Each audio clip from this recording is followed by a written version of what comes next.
seguridad social en nuestro país, en realidad, es hablar de un tema que yo diría que debe ser uno de los temas más importantes que hoy día debería y debe discutir el conjunto de la sociedad chilena y fundamentalmente los trabajadores. Cuando en este país la dictadura creó, ¿no es cierto?, esta nueva constitución, lo primero que hizo en la nueva constitución pinochetista fue eliminar todos los derechos. O sea, esta constitución no establece derechos. Y entre ellos eliminó el derecho, ¿no es cierto?, a la seguridad social. Entonces, a partir de eso, entonces se crean distintas entidades a las que se llamaron AFP, las que de alguna u otra manera administran hoy día los fondos de pensión. Y que eso ha venido, y eso en el tiempo no ha cambiado mucho, es decir, no ha cambiado absolutamente nada en lo medular. Pero también hay una situación que cuando hablamos de seguridad social, entonces también estamos hablando de la salud como un elemento importante dentro y un componente importante dentro de la seguridad social. Entonces, el tema es mucho más amplio de lo que uno se piensa. En ambos casos, tanto en la salud como en la previsión, existe una previsión para los pobres y existe una previsión para los que tienen más. Existe una salud para los pobres y para los que tienen más, porque este sistema entonces se privatizó y fundamentalmente en el marco de la previsión social, el sistema obligó a todos los trabajadores, ¿no es cierto?, que de alguna u otra manera tendrían que ingresar a este sistema de pensión, al sistema privado de pensión. Un sistema que hoy día está bastante desprestigiado, un sistema que yo diría de que lejos, para cambiarlo, va a ser una de las batallas más duras que va a tener el movimiento popular en nuestro país, fundamentalmente por lo que tiene. Fundamentalmente porque hoy día, y ya los expositores seguramente lo van a hablar con mucho más precisión, tienen aproximadamente el 36% del PIB y que en definitiva, ¿no es cierto?, las jubilaciones no superan más allá del 30, 33, 36% del último sueldo que tienen los trabajadores. Pero además, el problema tiende a agravarse aún más teniendo en cuenta de que la gran mayoría, casi el 90% de los trabajadores que hoy día se han jubilado por este sistema, tienen el aporte estatal, ¿no es cierto?, a través del bono de reconocimiento. Entonces, esa precariedad que hoy día tienen los trabajadores pensionados en nuestro país, se va a agudizar aún más cuando ya empiecen los puros del sistema empiecen de alguna u otra manera a jubilar, a pensionarse. Hay algunas iniciativas que de alguna u otra manera han estado hoy día y se han discutido. El gobierno instaló una comisión, que es la Comisión Bravo, que ya entregó su informe. También, y por otro lado, donde allí concurrieron a exponer muchas organizaciones y por supuesto también las organizaciones que defienden el sistema como la AFP. El gobierno dentro de su programa tiene hasta el día de hoy, mantiene lo que se llama, ¿no es cierto?, la creación de una AFP estatal, que en definitiva no cambia en absolutamente nada lo que de alguna u otra manera entregan las AFP privadas. El cuadro entonces es complejo, porque este año yo creo que se va a dar la discusión más a fondo qué se va a hacer con el sistema previsional chileno. La Comisión Bravo ya emitió sus informes y la verdad es que mayoritariamente se han venido inclinando fundamentalmente por mantener el sistema. Pero además los empresarios de este país han querido y quieren seguir manteniendo este sistema. Es más, han estado dispuestos a hacer aportes y aumentar esta cotización en un 4% más de pago del empresariado, con el objetivo, ¿no es cierto?, de mantener este sistema. Un sistema que yo diría que no es para dar pensiones, en absoluto. Es un sistema que nace y que aún sirve, ¿no es cierto?, y nace para fortalecer el incipiente mercado de capitales de la época, y que hoy día se mantiene la misma lógica, donde por ley se le puede prestar la plata muy poco interés, ¿no es cierto?, a las grandes empresas de este país, ya sea de servicios o de la industria. Entonces, la verdad es que hoy día nos encontramos en esta crisis del sistema, donde se ven ha habido discusión, y donde en la discusión básicamente los trabajadores, por ABC motivo, e incluso por exclusión, los han tratado de alguna u otra manera de sacar de la discusión. Bueno, aprovechando que está presente aquí Recaredo de la Fundación Sol, que maneja datos muy precisos de la situación de la previsión en Chile, y aprovechando la trayectoria larga que tiene de lucha María Luz en este tema, yo me voy a permitir entonces hacer una cuestión de carácter más general y explicar más bien las razones por las cuales creo yo que existen las AFP en Chile. Voy a tratar de ser lo menos latero posible, pero me voy a remontar un poco a lo que ocurría en el continente por allá por los años 60. El continente nuestro era tierra de dictaduras militares, de grandes luchas por el poder, para controlar el poder oligárquico en un momento, el poder aristocrático después, y el poder político.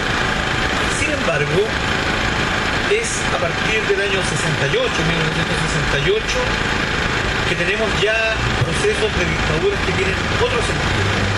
Estas se inician en Brasil y responden a un nuevo escenario de correlación de fuerzas de carácter mundial, que tienen ya otra perspectiva, una perspectiva de cambiar las condiciones de la sociedad frente al avance de los trabajadores a través de luchas de distinta naturaleza por conquistar derechos y por conquistar fundamentalmente una parte de la riqueza que los trabajadores producían. Sin embargo, no es hasta 1973 en que se produce una verdadera revolución capitalista, y esa tiene sede en nuestro país. ¿Por qué dije esto antes? Porque efectivamente, cuando se trata de hacer cambios más allá de una dictadura que tenía tradicionalmente la idea de ordenar la situación social, esta sí produjo un cambio revolucionario, profundo. Y en esos cambios que estableció, solo fueron posibles de operar a partir de un proceso de dejar atrás la militarización y empezar con una sociedad civil en 1990 en condiciones de libertad. Pero lo que ocurrió durante la dictadura es que se establecieron los cambios estructurales necesarios para esta revolución capitalista. Uno de esos cambios estructurales, como un pilar de esta nueva estructura, fue el decreto 3500, que establece la creación del sistema privado de pensiones. Se suma a una serie de otros pilares fundamentales que se instalaron entre el año 75 y 1982, fecha en que arranca el sistema privado de pensiones en Chile. ¿Cuáles fueron estos fundamentales? Para decir lo que pasaba. Aunque parezca poco conocido, una rebaja del sistema arancelario brutal de un 90% en promedio por todas las importaciones, el pago de impuestos, a un 10% y haciéndolo de carácter general y no diferenciado. ¿Esto por qué? Porque había que abrir las puertas para un mercado en que los chilenos nos transformábamos en consumidores de cualquier bien producido en cualquier parte de la tierra, respondiendo a una nueva división del trabajo que había desplazado la fabricación de la manufactura hacia los países asiáticos. Otro cambio fundamental, el plan laboral en 1979, redactado por José Piñera Echeñique, que es el mismo autor de la creación del decreto 3500 y la AFP. Otro cambio fundamental, liberación de las tasas de interés. Suena un poco raro, sobre todo, me imagino, para los más jóvenes, que se hayan liberado las tasas de interés, cuando la gente que ha nacido en el mercado supone que es el mercado el que determina el valor del dinero, el precio del dinero, mejor dicho. Pero antiguamente, antes del 73, no era así. Era el Estado que fijaba las tasas de interés con un criterio económico distinto y que de alguna manera estaba orientado a proteger de la usura y de los excesos al sector más popular de la población. Se libera la tasa de interés, se rebajan los aranceles, se hace el plan laboral, se hace el decreto 3500. Todos estos son pilares para que el capitalismo cambie el modo de acumular riqueza. Empiezan a colocar apellidos, empiezan a surgir teorías, se empieza a hablar de democracia versus neoliberalismo, una serie de conceptos que en el fondo ocultan lo que efectivamente ocurre. El capitalismo siempre está revolucionando la tecnología y está revolucionando el manejo de la sociedad y de los trabajadores para acomodar su tasa de ganancia. Entonces, surge este decreto 8500 que no tiene en absoluto que ver con la previsión de los chilenos. Surge en un momento, al igual que el plan laboral, por condiciones externas que repercutían internamente en la sociedad chilena bajo la dictadura. En el caso del plan laboral, por un sabotaje, por un boicot internacional de los sindicatos que solidarizaban con los trabajadores chilenos, el país se veía un poco apretado desde el punto de vista del abastecimiento. Entonces se exige que haya libertad sindical y se procede entonces a hacer este mecanismo que llega hasta el día de hoy con el Código del Trabajo, que es el sindicato de empresa, y se libera la posibilidad de hacer sindicato después de 6 años en que estaba prohibida el ejercicio del sindicalismo. Después de esto, en una lucha del sector que maneja la economía desde ese momento y hasta ahora, en ese momento conocido como los Chicago Boys, pero quienes venían con este plan desde mucho antes de la revolución capitalista, sino que esta revolución les permite, a través de la violencia, instalar por la fuerza este modelo, se dedican a elaborar la segunda patita de esta estructura, que es la previsión social, y ya con otro objetivo. El objetivo era crear un mercado de capitales. Por las mismas razones, similares a las anteriores, no había crédito internacional para Chile. Por lo tanto, había que echar mano donde hubiera una gran cantidad de dinero, y esa es la iniciativa que toma José Piñera. Extrañamente, cuando desarrolla su plan, recomiendo, entre comillas, un libro que se llama El cascabel al gato, escrito por José Piñera, igual que Revolución Laboral, que son libros no solamente amenos, bien escritos, sino que la ideología que está detrás de la realización de estos proyectos está desnuda y claramente expresada. Por lo tanto, es necesario que nosotros leamos lo que ahí ocurre. Entonces, desde su origen, este sistema de ahorro forzoso obligatorio no tiene que ver con las previsiones. Ese es el eufemismo con que se disfraza una formación de un mercado de capital. Probablemente, y vamos a ver con la cifra, lo que nos preocupa hoy día lo podemos extraer de una realidad concreta. Por ejemplo, la Superintendencia de AFP ofrece la posibilidad de acceder a los datos. Yo no quise traer datos para que los compañeros, sabía que ellos los tienen frescos, digamos, pero en febrero, para tener una idea, las AFP recolectaron a través de cotizaciones. Febrero es un mes en que cae un poco el empleo y las cotizaciones por razones estacionales, no es como los meses de octubre, del orden de los 500.000 millones de pesos. Esa fue la recaudación por cotización. Y pagaron en pensiones cerca de 200.000 millones. Ustedes pueden darse cuenta qué ocurre con un excedente de 300.000 millones de pesos al mes. Lo que ocurre es que hay una acumulación que está destinada a que la economía chilena funcione. ¿Y por qué digo esto? Porque la liberalización del capitalismo chileno llega a tal extremo que pasan. Voy a dar dos ejemplos concretos. Uno, las exportaciones, los exportadores tienen derecho a exportar hasta 5 millones de dólares anuales sin necesidad de traer las divisas o el pago que le hacen hacia el territorio. En cualquier país civilizado, las divisas tienen que ingresar al territorio y tienen que ser liquidadas en el Banco Central o en un banco comercial, como se hacía en Chile, pero se fue liberalizando. Durante estos últimos gobiernos se llegó a 5 millones de dólares. ¿Qué significa esto? Que deben haber mucha gente que actúa con este mecanismo.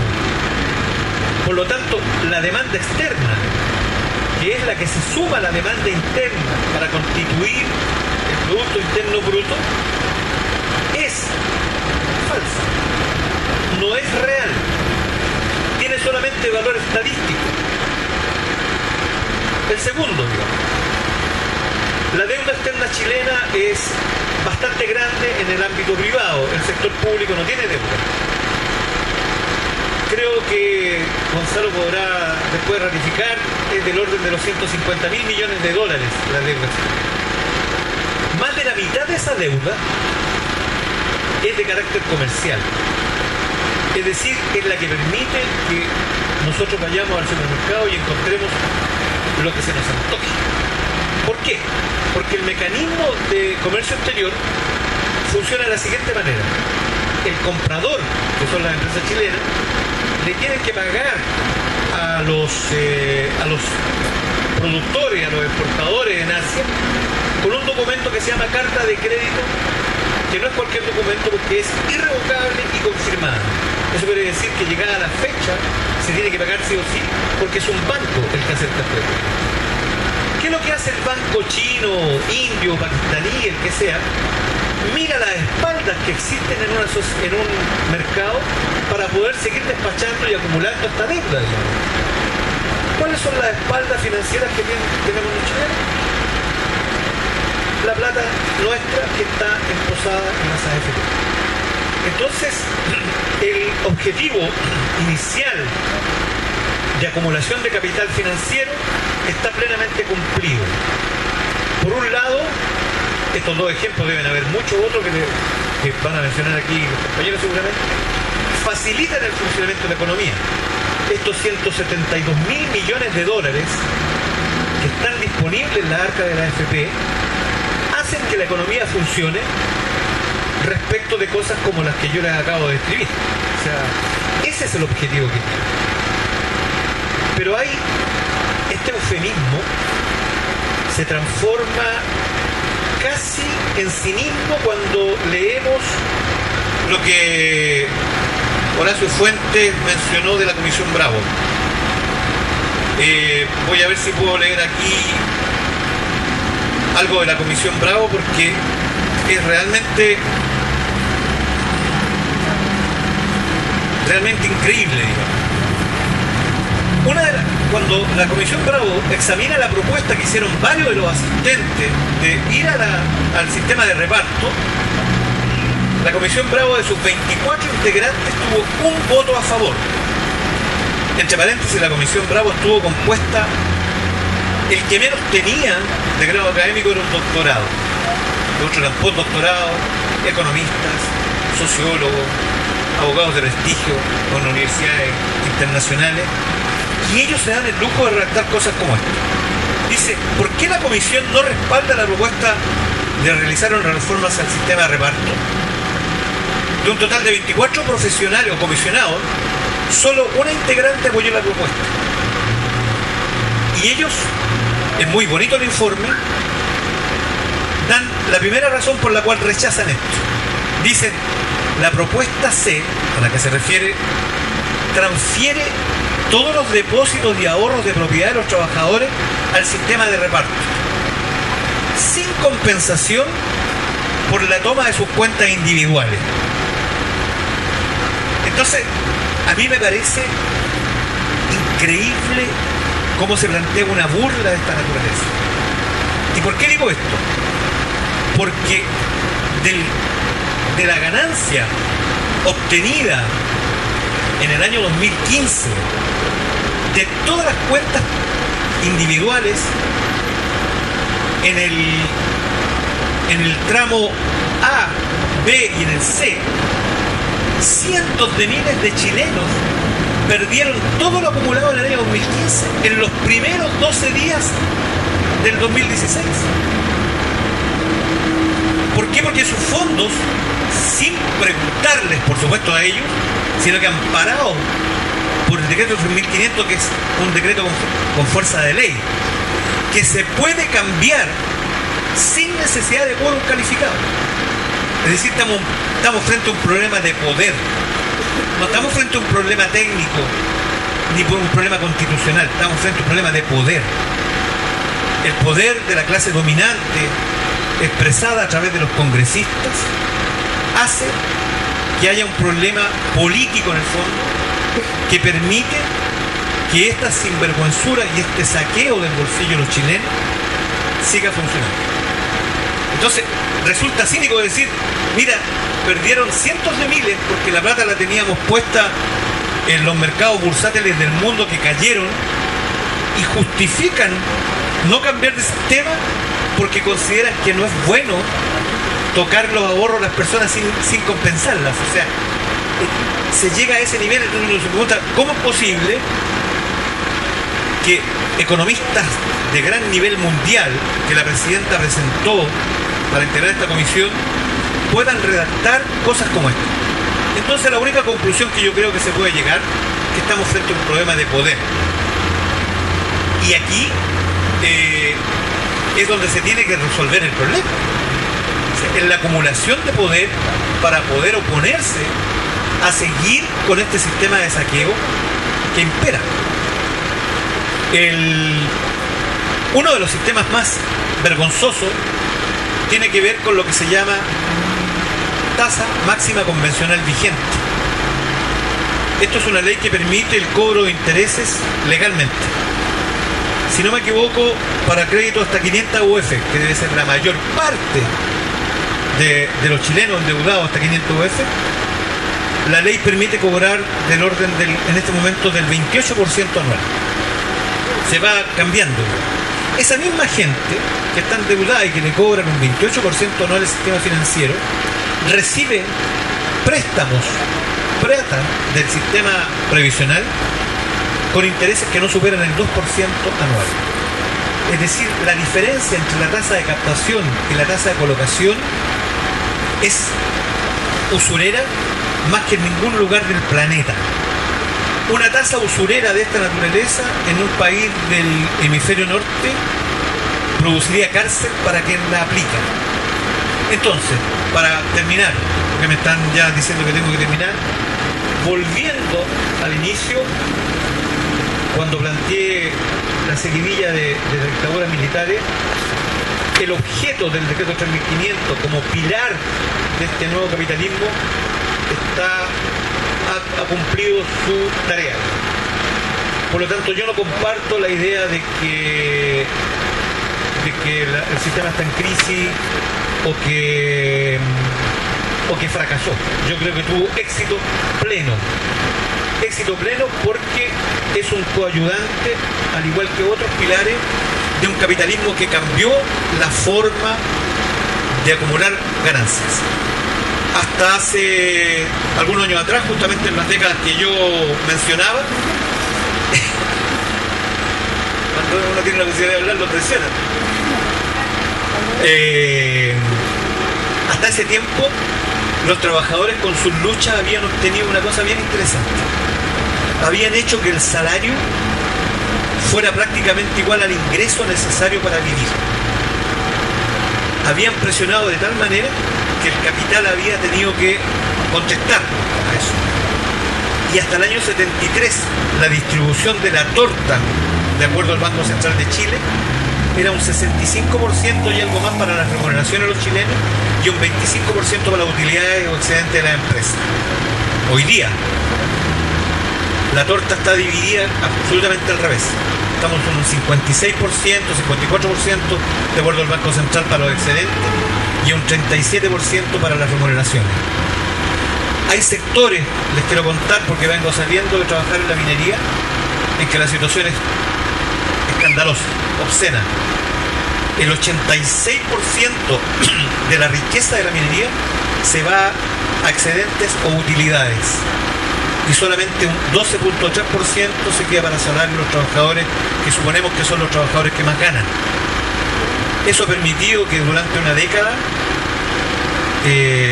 las 10 empresas mineras más grandes del Consejo Minero se hayan llevado de Chile 85.000 millones de dólares. Eso significa un año y 3 meses de un presupuesto de la nación. Presupuesto que es exiguo, que es chiquitito comparado con el PIB y que por lo tanto está reforzado con la AFP. ¿Para qué? Para dar una sensación de bienestar. Como el salario ya no es igual al ingreso, el capitalismo que vivimos se puede, de acuerdo a algunos autores, calificar como capitalismo financiarizado. Entonces, no tenemos negociación colectiva. Le metemos la mano al bolsillo a la gente por la salud, por la educación y por la previsión, y por lo tanto financiarizamos esa tasa de ganancia de tal manera que el crédito circula fácilmente, aunque la morosidad llegue a niveles preocupantes. O sea, el crédito disponible hace que hoy día podamos ver al Messi haciendo un gol en una pantalla de alta definición y teniendo un ingreso, un salario que no supere el sueldo mínimo. Por lo tanto, la batalla del salario propiamente tal tiene una íntima relación con la batalla por rescatar, por eliminar el decreto 3500 y terminar con el saqueo de las AFP y de todo el sistema financiero respecto a los chilenos. Gracias.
Al 29 de febrero tenemos 107 billones de pesos, o sea, son 107 millones de pesos. Es una cantidad exorbitante y yo siempre le pido a mi hijo que me la revise porque son tantos ceros que da la impresión de que hay un error de cifra.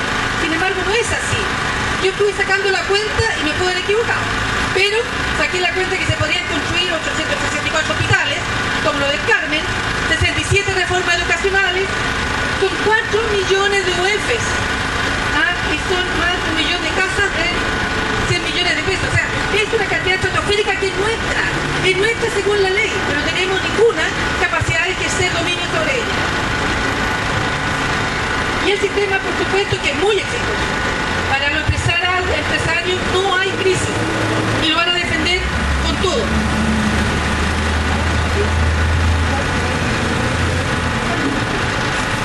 Bueno, el sistema de AFP es la columna vertebral para el mercado nacional e internacional. Los trabajadores chilenos financian no solamente a nuestros empresarios grandes, no solamente financiamos a Endesa, a Copec, etcétera, sino que también al gran empresariado transnacional. Y entre acá, para comprar sus pares zapatos buenos hay que pedir crédito, nuestras plantas recorren el mundo. Aquí en Chile, por ejemplo, tenemos algunas entidades estatales que tienen dinero nuestro, la Tesorería de la República y el Banco Central de Chile, el Banco del Estado. Pero tenemos el Banco de Chile, el Banco Santander, Banco de Crédito, Cochabamba, Banco Bilbao, Banco Itaú y la empresa Endesa, que alguna vez fue chilena. Y en la inversión extranjera, que es más o menos el 40 y tantos % del valor total de estos 110 billones de pesos, nuestra plata está principalmente, por orden de importancia, Estados Unidos, Japón, Alemania, China, India, Hong Kong, México, Francia, Luxemburgo, Reino Unido, Taiwán, Holanda, España, Brasil, Islas Caimán, Corea del Sur, Suiza y otros. Es decir, nosotros mandamos nuestro dinero para afuera. Y alguien nos pregunta, como decía Francisco, la Comisión Bravo se preocupa de que perdamos nuestro derecho de propiedad sobre estos fondos.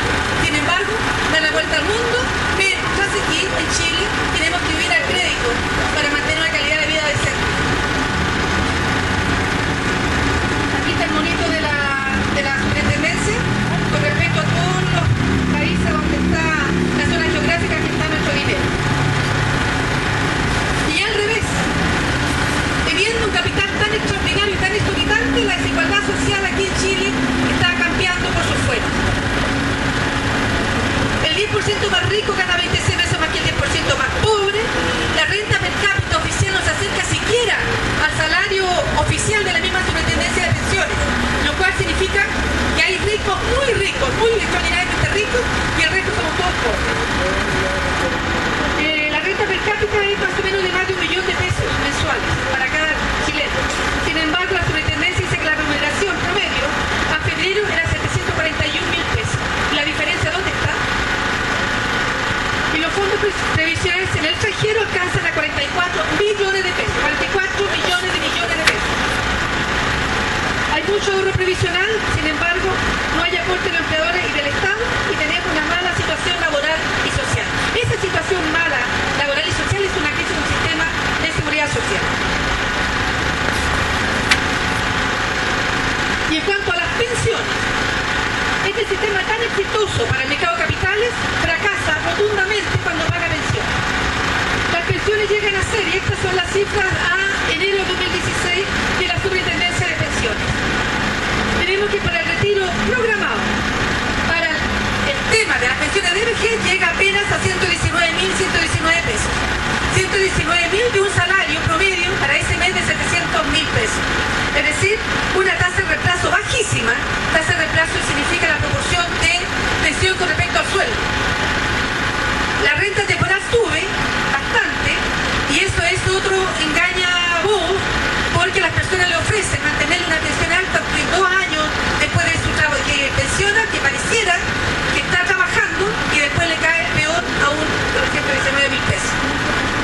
Y la renta vitalicia simplemente se adueña de todo nuestro capital, y ahí no hay ni siquiera control del Estado sobre esos fondos. Al final, el sistema para las pensiones de vejez da una pensión promedio de 187.266 pesos, siendo un poco más alta en el sistema público, que es el IPS, la CCK de previsión, pero sin embargo ese poquito más, que son 222.000 pesos, significa para las personas el acceso a la salud, el acceso a aguinaldos, reajustes, etcétera, que no lo tiene la gente del sistema privado de pensiones. Por ejemplo, la cuota mortoria, que se dice que los pensionados tienen derecho a cuota mortoria, el sistema FP no tienen derecho a cuota mortoria, simplemente se lo financian con su propio capital, y si no lo tienen, no tienen cuota mortoria.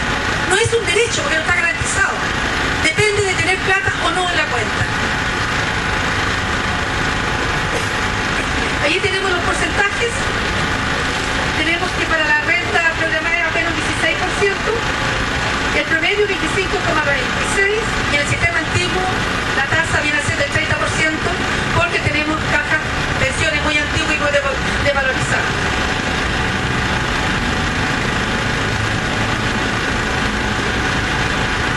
De ahí tenemos el cálculo de las remuneraciones, donde es patente la discriminación de género, porque tenemos que las pensiones de las mujeres son bastante más bajas que las de los hombres, porque en este sistema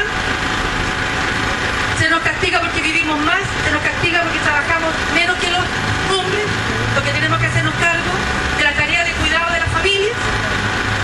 Y para este tema de equidad de género, que la Comisión Bravo no encontró soluciones mirando la historia de Chile, en la caja de previsión, cuando no existía el concepto de género, las mujeres jubilaban con menos años de cotizaciones, jubilaban porque se les premiaba por su rol de reproducción de la sociedad, de reproducción de género.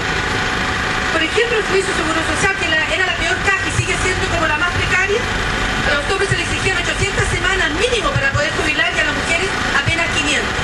Este menor requisito no implicaba menor pensión. Jubilaban igual que los hombres, pero con menos requisitos. Y además se las premiaba por los hijos. En la caja de los particulares, que había pensiones de antigüedad y de vejez, a las mujeres, por ejemplo, para la pensión por antigüedad, que para los hombres era de 35 años, para las mujeres era apenas de 30 años, de esos 30 años, 25 tenían que ser efectivos, porque los otros 5 podrían ser el premio por hijo.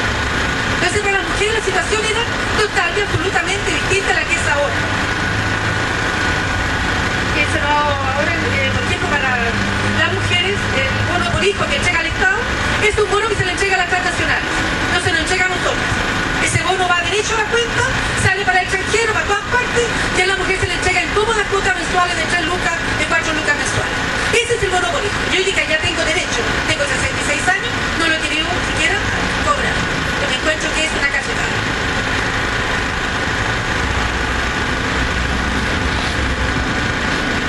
Bueno, las pérdidas del sistema, aquí las cuotas, las cifras las he sacado yo misma, pero el compañero de la Fundación solo pueda ser más técnico al respecto. Pero el sistema ha tenido pérdidas brutales que implican que nuestras cotizaciones se van a un saco roto. Meses en que no hay cotizaciones, estamos financiando y no estamos generando nuestra propia pensión como dice el sistema. Que con nuestro favor generamos pensión, es mentira. No estamos generando pensión, estamos generándole capital al mercado. Eso es todo. No estamos, o sea, las pérdidas son eso, perdemos la cotización y perdemos fondos además. Y eso implica la tasa de reemplazo que están siendo muy bajas. Y aquí está la forma que encontraron el año 2007, en que hubo una crisis, de traspasar a nosotros la responsabilidad de la ganancia o de las pérdidas. Los fondos A, B, C, D y E se clasifican según su límite de inversión en el tipo de instrumento financiero y el tipo de instrumento que le interesa a la empresa o las acciones. Y el fondo A, que tiene 80%, el fondo B tiene 60%, el fondo C 40%, el fondo B 20% y el fondo E, que antes de 2007 no tenía nada de inversión en acciones, ahora tiene un 5%. Estamos nosotros tratando y se nota que la campaña está dando resultados, la gente se está traspasando al fondo E y eso le quita el principal objetivo de ser de las AFP. No las derrota, pero las pone en problemas. Tienen que liquidar las acciones y va bajando más a uno el fondo A, B y C. Por tanto, es muy importante que nos cambiemos al fondo E en parte para reducir los fondos y en parte para atacar a la AFP. Las ganancias de la AFP, las ganancias están aseguradas, son realmente abismantes las cifras, pero son tan abismantes porque nosotros les pagamos mes a mes su porcentaje de ganancia. Nosotros le estamos generando su rentabilidad. Y esto es de las cosas que son.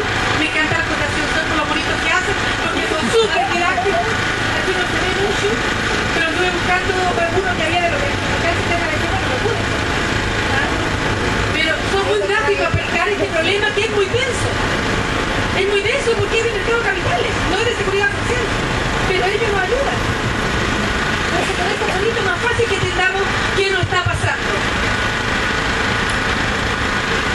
Imagínense billones de pesos en estos años. 3 billones de pesos, son 3 millones, son 3 millones de pesos.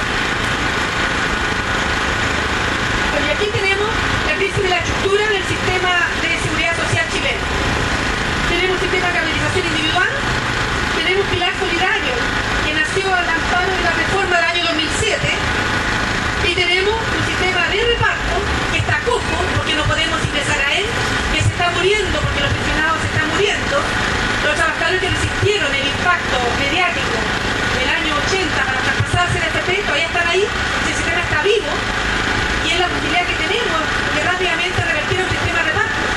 Pero la Comisión Bravo ni siquiera lo menciona, no menciona la caja de previsión, no menciona el PS. Y por eso una crisis humanitaria, porque estamos agrediendo derechos humanos y laborales que son internacionales. La seguridad social es un derecho humano, por tanto, es la garantía de calidad de vida. La dictadura está vigente todavía con este sistema, porque nos sigue matando calidad de vida. Con este sistema nos sigue ametrallando. Dice, toda persona como miembro de la sociedad tiene derecho a la seguridad social y a obtener mediante el esfuerzo nacional. Fíjense que habla de esfuerzo nacional, no habla de esfuerzo privado. Es un esfuerzo nacional tener un buen sistema de seguridad social. Y la cooperación internacional habida cuenta de la organización y los recursos del Estado. La certificación de los derechos económicos, sociales y culturales. Los derechos culturales también son de seguridad social. Esa es una batalla que hay que dar para que pasen a ser reconocidos como derecho humano el acceso a la cultura. Indispensables a su dignidad y al libre desarrollo de la personalidad. Y con respecto a la previsión, dice, toda persona tiene derecho a un nivel de vida adecuado, que le asegure así como a su familia la salud y el bienestar, y en especial la alimentación, el vestido, la vivienda, la asistencia médica, los servicios sociales necesarios. Tiene asimismo derecho a los seguros en caso de desempleo, enfermedad, invalidez, viudez, vejez u otro caso de pérdida de su medio de subsistencia por circunstancias independientes de seguro. Y la OIT dice satisfacción de los derechos económicos, sociales y culturales indispensables a su dignidad y al libre desarrollo de la personalidad. Tiene función política y en Argentina cuando se hizo la reforma el mensaje era que el principal instrumento de distribución del ingreso era el sistema de seguridad social. Quedan apenas 5 minutos, tenemos que el convenio 35 está firmado por Chile, está ratificado, está siendo transgredido. Establece un seguro obligatorio de vejez que otorgue pensión a los trabajadores y trabajadoras con la siguiente condición, entre otras: contribución de asegurados, empleadores y de los poderes públicos a la constitución de los recursos de seguro. La administración del seguro debe erradicar instituciones que no persigan ningún fin de lucro, creadas por los poderes públicos o por cajas de seguro de carácter público. Y participación de los representantes de los asegurados en la administración de instituciones de seguro. Este convenio 35 está siendo flagrantemente transgredido. Y no alcanzo a ver seguro, sí les puedo decir que la Comisión Bravo, aquí está cómo funciona, lo que nos está proponiendo la Comisión Bravo, lo que nos está diagnosticando es que para el año, en 10 años más, la tasa de reemplazo va a ser del 15,30%. Es decir, para mí esto es una crisis del sistema de pensiones y es una crisis de derechos humanos, porque los viejos se quedan desvalidos con ese porcentaje. ¿Y quién lo va a acoger? Las familias, con este sistema de trabajo precario, las familias pueden acoger a los viejos con toda la asistencia que requieren. Es una crisis humanitaria, es una crisis de derechos humanos y es una crisis de derechos laborales. Porque lo que pretende la Comisión Bravo es que el Estado siga poniendo plata y lo entregue como limosna lo que nos corresponde como derecho laboral. Y esto no lo podemos permitir con dignidad. Tenemos tremendo patrimonio que, por ejemplo, la Fundación Sol, cuando puso la Comisión Bravo, no tocó los fondos, no tocó ese ahorro. Cuando se le preguntó, eso lo dejan de cobertura, lo dejan de colchón. Con ese colchón podemos arreglar salud, vivienda, podemos arreglar la educación, podemos hacer, este mundo cambiaría si logramos derrotar este sistema. La derrota es muy sencilla. La derrota es simplemente exigir el sistema de reparto que existe, que es solamente cosa de hacerlo funcionar de nuevo, remozado, no como lo teníamos antes con tantas cajas y tanta variedad de regímenes previsionales. Tenemos aquí la espada de Damocles, la persona jubila y no tiene cómo elegir entre una renta programada y una renta vitalicia. No tenemos el pulpito que nos diga si vamos a vivir poco, mucho, si vamos a tener cáncer o no cáncer, etc. Entonces, estamos realmente fritos con este sistema de previsión. Y en la Comisión Bravo lo que pretende es mantener el sistema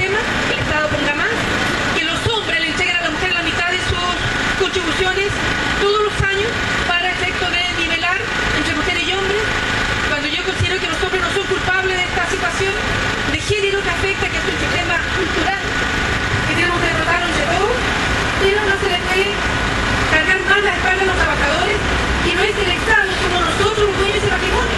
Ni siquiera necesitamos la voz de los empleadores si quisiéramos tener un sistema de reparto, la pura cotización de masas para pagar buenas pensiones.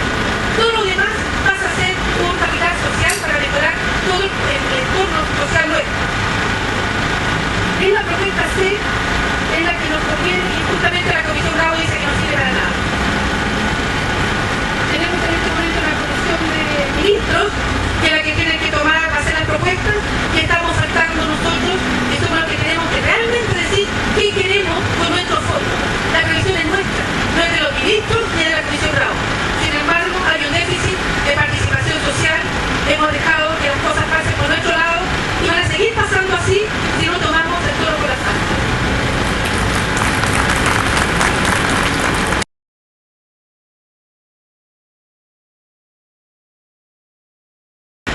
Primero que todo, muy buenos días y gracias por haber considerado una invitación para nuestro equipo. Nosotros como Fundación Sol realmente lo que buscamos es poder compartir y formar parte de espacios como estos en los cuales se haga este tipo de discusiones y reflexiones.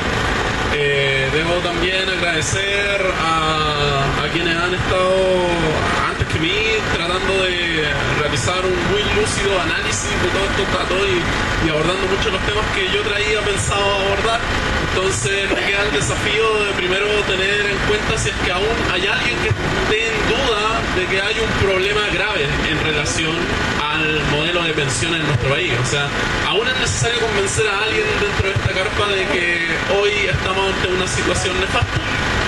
Yo creo que si alguien todavía cree que el modelo de AFP es un modelo que puede llegar a dar buenas pensiones, que levante la mano para tratar de terminar de convencerlo de lo distinto. Y si no, entonces lo que haré a continuación es tratar de presentar algunos datos y algunos aspectos que nos puedan servir para completar aún más el ya completo diagnóstico que se ha presentado sobre esta mesa. Y en base a eso, lo primero que, dentro de lo primero que deberíamos tener en cuenta está una visión un tanto más gráfica de cómo opera este modelo. Si bien algunas láminas puede que no se vayan a observar con claridad, yo se los voy a ir narrando.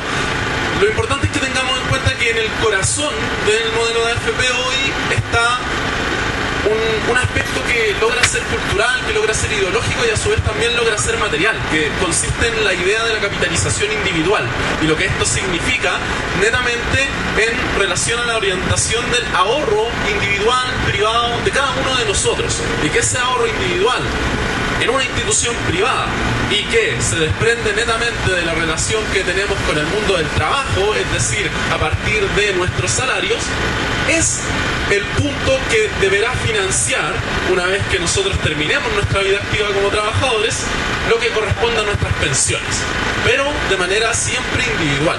Ese es un eje central que, como también había ya señalado, es un aspecto de carácter cultural, que busca romper la esencia que debería tener un modelo pensado en materias de seguridad social, que debería ser una esencia solidaria, es decir, poder generar un efecto de solidaridad horizontal dentro de la sociedad, entre trabajadores, entre iguales, que nos encontramos contribuyendo a un modelo que nos va a otorgar beneficio a todos, y una solidaridad también en carácter de los salarios, es decir, quienes tienen mayores ingresos o incluso quienes controlan mayores partes del capital total de una sociedad tienen que contribuir con más fuerza y tienen que contribuir en mayor cantidad a este sistema de todos. Y a su vez, quienes no tengan un ingreso por el trabajo deben sí tener un ingreso seguro en materia de seguridad social. O sea, estos aspectos son aspectos que se basan en el principio de la solidaridad, el cual ha sido erradicado de muchos aspectos de nuestra vida, incluyendo la materia de las pensiones. Es por eso que nosotros no hablamos que el sistema de AFP sea un sistema de pensiones, sino que es un sistema como el propio decreto 3500 lo define, es un sistema privado con fines de lucro y de giro único. Y principalmente eso es lo que son las AFP. Son empresas privadas con fines de lucro. Así es como la ley les ha permitido operar. Entonces, en este contexto, si no logramos entender que transformar radicalmente este modelo de acumulación y a su vez de expansión del capital financiero implica radicalmente también comprender la necesidad del principio de solidaridad en nuestra sociedad, posiblemente vamos a seguir dentro de la posibilidad de que una transformación y una mejora en nuestras condiciones de vida y de relaciones sociales puede ser la idea de la AFP estatal, que ya se ha planteado. Puede ser netamente involucrar al Estado dentro de este mercado de distintos participantes que buscan obtener grandes partes de nuestros ahorros y que este Estado administre todavía de forma individual el ahorro de la cuenta de capitalización de cada uno de nosotros. Entonces pensaríamos que solamente basta con que sea menor porción de capital que esté dentro de las manos de empresas privadas, pero que aumente la porción de capital que esté en manos del Estado y que finalmente se mantenga esta lógica de capitalización.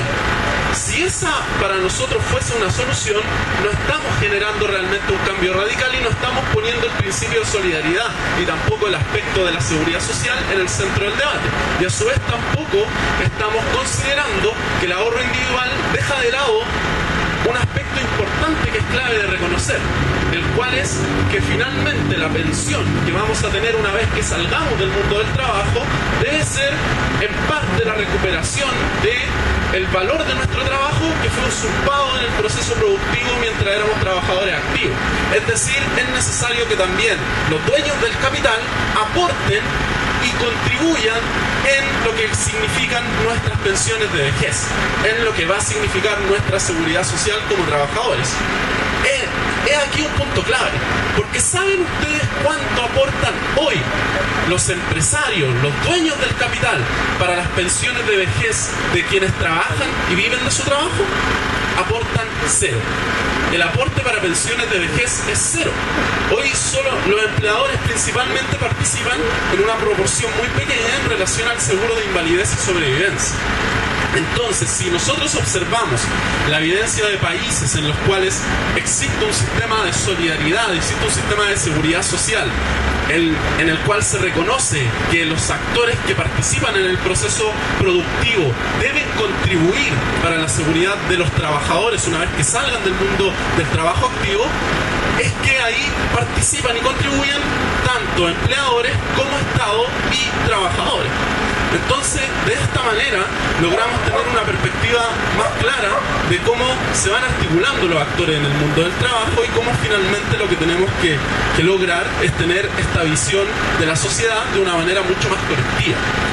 En base a eso, podemos observar que incluso si nosotros nos detenemos a mirar cuáles son los resultados que están teniendo hoy en día las empresas dueñas y, más bien dicho también, los dueños de las empresas que hemos llamado AFP, nos empezamos a dar cuenta de que, como señalaron anteriormente los compañeros con los que estamos compartiendo mesa, este es un negocio muy rentable para los dueños de capital. Al año 2015, los dueños de las empresas llamadas AFP tuvieron ganancias diarias que superaron los 1.558 millones de pesos diarias. Si ustedes hacen un paralelo con lo que nos está bombardeando constantemente la prensa, posiblemente ustedes también han escuchado esta última semana hablar acerca de AC Inversions, acerca del Grupo Arcano, acerca de una serie de estafas piramidales. Y también han hablado algunos personajes que están constantemente haciendo análisis de lo que ocurre en el país, señalando que aquí también hay una responsabilidad de las personas que pensaron que iban a lograr tener rentabilidades del 5% o del 10%, que hay una irresponsabilidad de no entender que es muy complejo que un negocio financiero logre tener ese tipo de rentabilidad en corto lapso de tiempo. Pero si nosotros observamos las rentabilidades sobre el patrimonio que han alcanzado las AFP, realmente es posible que digamos, bueno, si las AFP durante el año 2015 tuvieron rentabilidades como sistema de un 22,34%, Entonces, ¿por qué no es posible que otro negocio pueda tener rentabilidades similares? Entonces, obviamente, ahí aparece que una vez más la culpa o el problema que tiene este modelo y el único bache que hay con el sistema AFP es la llamada educación financiera. Esa sigue siendo la fórmula que aparece dentro de las soluciones que propone tanto el gobierno y que también ha mencionado la propia Comisión Bravo, y que muchas veces está del lado de quienes defienden el modelo de AFP para plantear que si supiésemos cuáles son los ritmos y de qué manera podemos invertir nuestros fondos y de qué manera nos conviene en las etapas iniciales de nuestra vida laboral invertir en los fondos de mayor riesgo, y etcétera, etcétera, y si pudiésemos generar ese tipo de condiciones ideales dentro del movimiento de nuestro ahorro, mediante eso vamos a lograr finalmente el sueño de la pensión suficiente.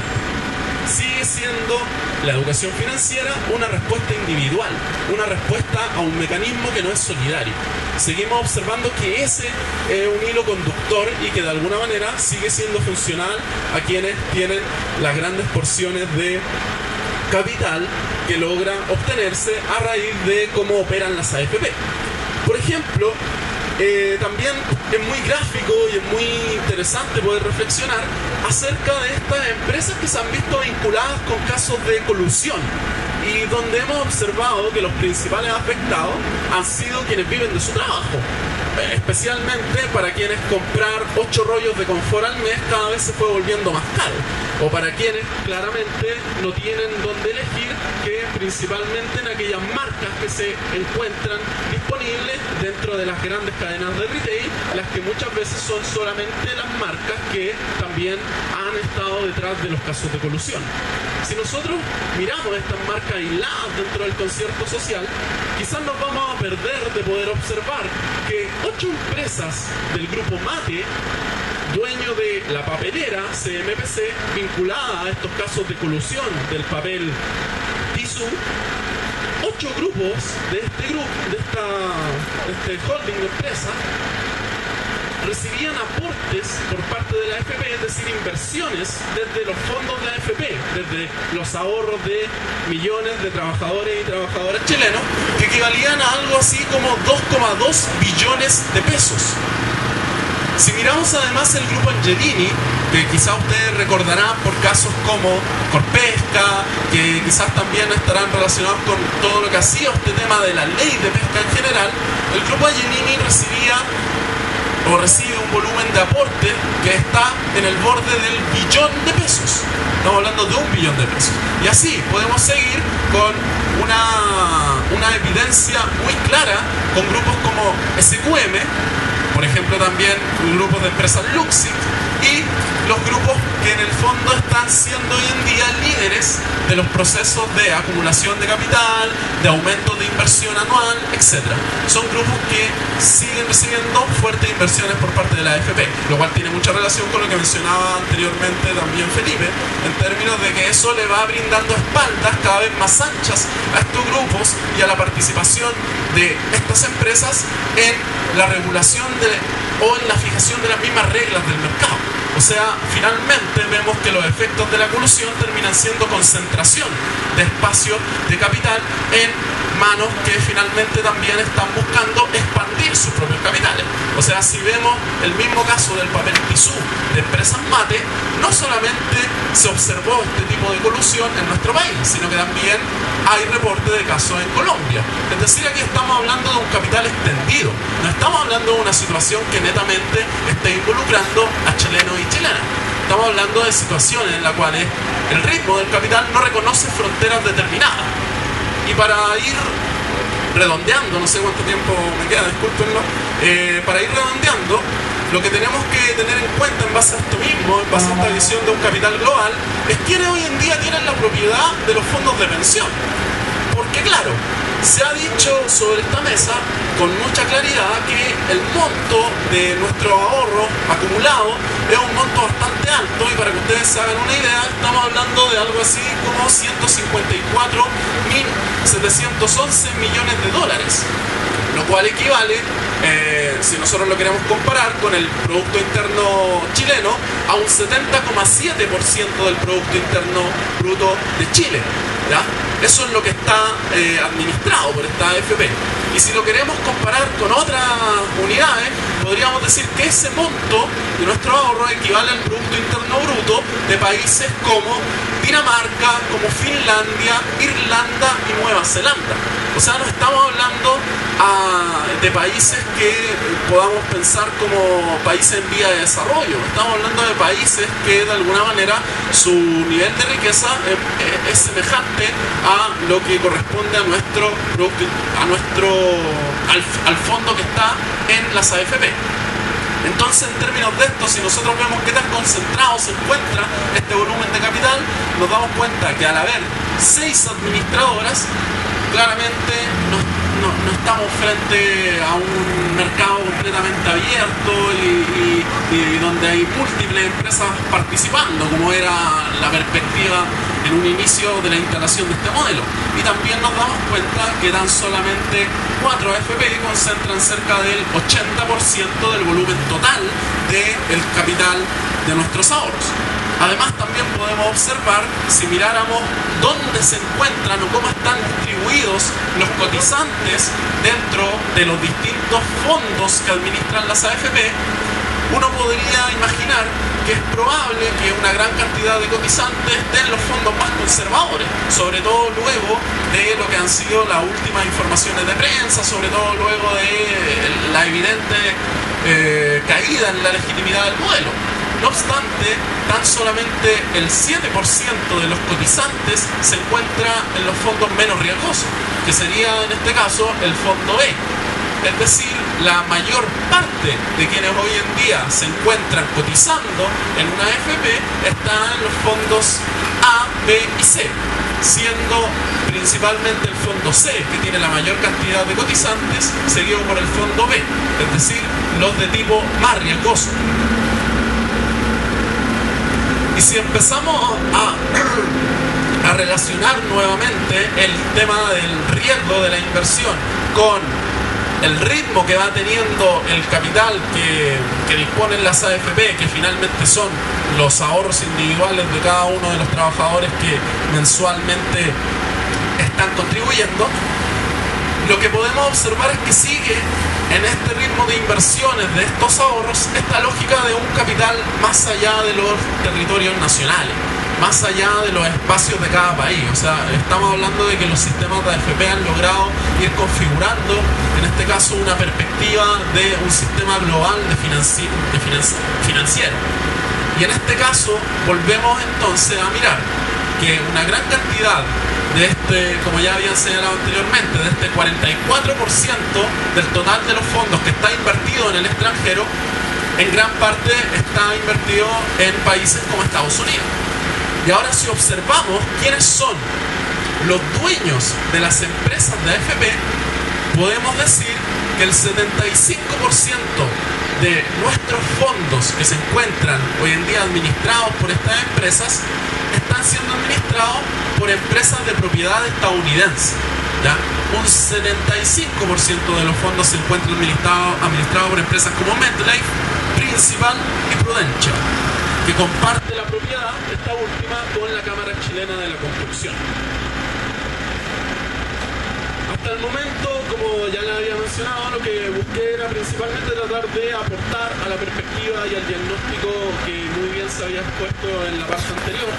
Y ahora, ya que me quedan 5 minutos para poder seguir desarrollando la intervención, quisiera solamente detallar un poco los resultados de este sistema, porque posiblemente ya está más clara la idea de que aquí hay un beneficio muy evidente y muy difícil de justificar de la parte de quienes son los dueños de esta empresa y quienes finalmente terminan generando su ganancia efectiva a través de lo que es el cobro obligatorio de nuestras comisiones.